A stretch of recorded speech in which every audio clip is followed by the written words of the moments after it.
जी doctor साहब, जैसे हमारी बात हो रही थी अभी फ्रोजन शोल्डर के ऊपर, कंधे का जाम होना, इसके साथ हम देखते हैं कि कंधे के साथ साथ लोगों की गर्दन भी जाम हो जाती है। बिल्कुल। तो इस कंधे और गर्दन का जो लिंक है ये क्या होता है और दोनों का ट्रीटमेंट कैसे होता है? ये डिपेंड कर रहा होता है कि आपकी जो नेक की कंडीशन है वो क्या है, वो कितनी ज़्यादा पुरानी है, और जो आपकी नेक की जो स्टिफनेस है ना, स्पैज़म्स वगैरह बेसिकली, वो किस तरह के हैं। अगर तो वो वीकनेस की वजह से हैं तो फिर आप उसको मल्टीविटामिन्स के साथ ट्रीट कर लेते हैं। अगर तो वो लाइक ऑब्वियसली आपके पोस्चर की वजह से हैं तो फिर आप साथ में पोस्चर करेक्शन भी करते हैं और उसकी पेन मैनेजमेंट भी करते हैं साथ साथ। और अगर तो आपकी वर्टिब्रास, जो आपकी सारी स्पाइन है, उसमें मसला आया हुआ है, तो फिर उसके अकॉर्डिंग देखकर फिर आप सारा ट्रीट करते हैं मसल्स को। और ये क्योंकि मोस्टली ये फ्रोज़न शोल्डर है, कुछ लोगों को अर्थराइटिस की वजह से भी डेवलप हो रहा होता है, तो वो अर्थराइटिस आपका कार्टिलेज सारा ख़त्म कर रहा होता है। तो इसमें बहुत ये मैटर करता है कि आप लाइक ना किस तरह से लेके चलते हैं चीज़ों को, और किस तरह से आप उसको प्रॉपर्ली डायग्नोस करवा कर आगे लेते हैं। ठीक है डॉक्टर साहब, गैठिया के मरीज हम्म बहुत ज़्यादा आजकल रिपोर्ट हो रहे हैं, ऑटो इम्यून डिजीज़ हैं। हम्म गैठिया के मरीजों की जो पेन होती है उसको रिलीफ करने में फिजियोथेरेपी कितना हेल्प करती है?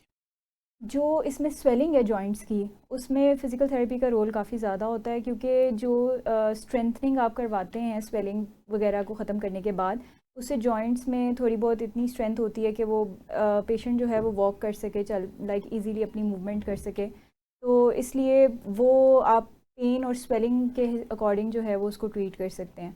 लेकिन अगर तो वही बात है कि अगर आपकी डाइट अच्छी नहीं है, आपके मसल्स में अच्छी स्ट्रेंथ नहीं है, तो फिर आप उस तरह से स्ट्रेंथनिंग कर भी लें तो वो कभी कभी वक्ती आराम रहता है, फिर बाद में आप दोबारा से उसी कंडीशन में जाना शुरू हो जाते हैं, क्योंकि वीकनेस उस तरफ ले जाती है। ठीक है डॉक्टर साहब, ऑस्टियोआर्थराइटिस हम्म क्या है और इसके मरीजों का फिजियोथेरेपी में क्या इलाज है? बेसिकली ऑस्टियोआर्थराइटिस जो है ना, वुमेंस में बहुत कॉमन है। हर सेकंड फीमेल को ये चीज़ है ऑस्टियोआर्थराइटिस। और उसमें जो सबसे बड़ा रीज़न है वो यही होता है कि आपकी जो जॉइंट्स के बीच में जो कार्टिलेज है वो ख़त्म होना स्टार्ट हो जाता है, और ऐसी कोई चीज़ नहीं है जो उसको वापस ला सके। सिर्फ आपकी मोबिलिटी ही उसको पेन फ्री रख सकती है। जितना आप उसको बचा सकें, जितना आप प्रिकॉशंस ले सकें, तो वो चीज़ बची रहती है। और वो जितना अच्छा बची रहेगी तो वो ऑब्वियसली उसके अकॉर्डिंग आप पेन भी आपको कम रहेगी, आपको स्वेलिंग भी कम रहेगी। क्योंकि कुछ लोग ऑस्टियोआर्थराइटिस के साथ स्टेयर्स बहुत ऊपर नीचे जाते हैं, वो चीज़ बहुत ख़राब कर देती है, मज़ीद उसको ख़राब कर देती है। तो लोग जैसे प्रिकॉशंस फॉलो नहीं करते तो वो चीज़ आपको आगे क्रॉनिक कंडीशन की तरफ ले जाती है।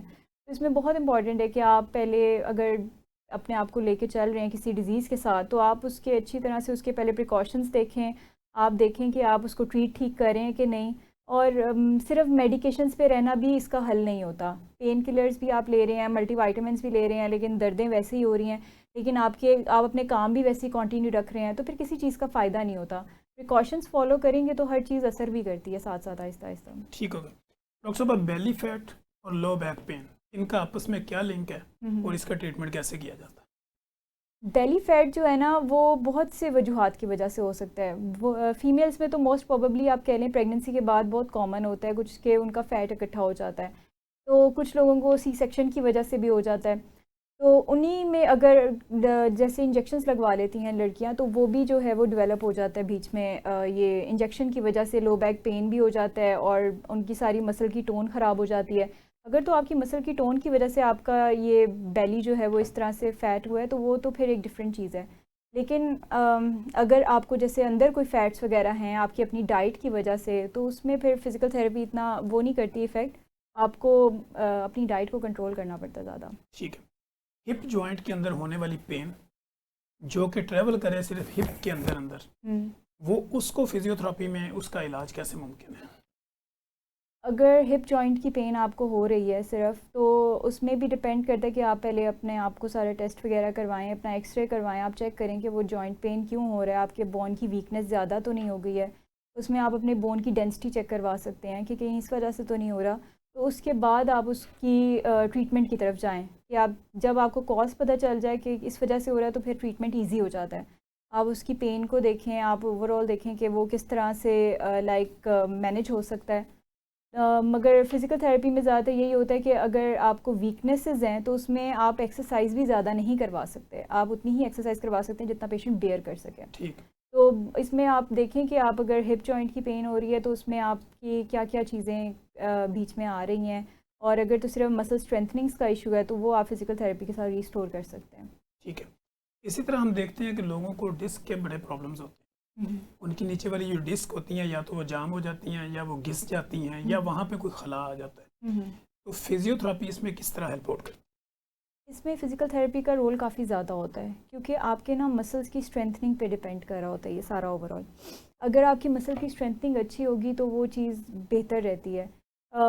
अगर अब आप ये जो जॉइंट्स हैं जो आपके इशू कर रहे हैं, आपने इसके प्रिकॉशंस फॉलो नहीं किए हैं तो ये शैटिका की तरफ भी लेके जा सकते हैं, और उससे फिर आप बहुत ज़्यादा आपको उठने बैठने चलने फिरने में मसला होता जाएगा। तो इसमें बहुत ज़रूरी है कि आप इसको इनिशियली डायग्नोस करके तो लेके चलें साथ साथ। जो ये जॉइंट्स का इशू है ना, बेसिकली लोग इसको फ़ौरन सर्जरी की तरफ ले जाते हैं। तो अगर आपको बिल्कुल एक्यूट कंडीशन है ना, तो ये फ़िज़ियोथेरेपी से बिल्कुल ठीक हो जाती है और लोग बहुत लॉन्ग टर्म तक चलते रहते हैं। बहुत से ऐसे लोग हैं जो सर्जरी के बाद भी फ़िज़ियो ही करवा रहे होते हैं और उनको पेन रिलीफ़ नहीं आ रहा होता। तो आपने अगर आप स्टार्टिंग में मैक्सिमम 2 to 3 मंथ्स फिजियो के साथ देखें, अगर आप उसको रीस्टोर कर देते हैं पेन को, तो आई डोंट थिंक सो कि आपको सर्जरी की ज़रूरत पड़ती है। आप उसी के साथ लेके अपने लाइफस्टाइल को बेहतर करें, अपनी ये जो डेली एक्टिविटीज़ हैं उनको बेहतर करें, तो आप काफ़ी हद तक बेहतर रह सकते हैं।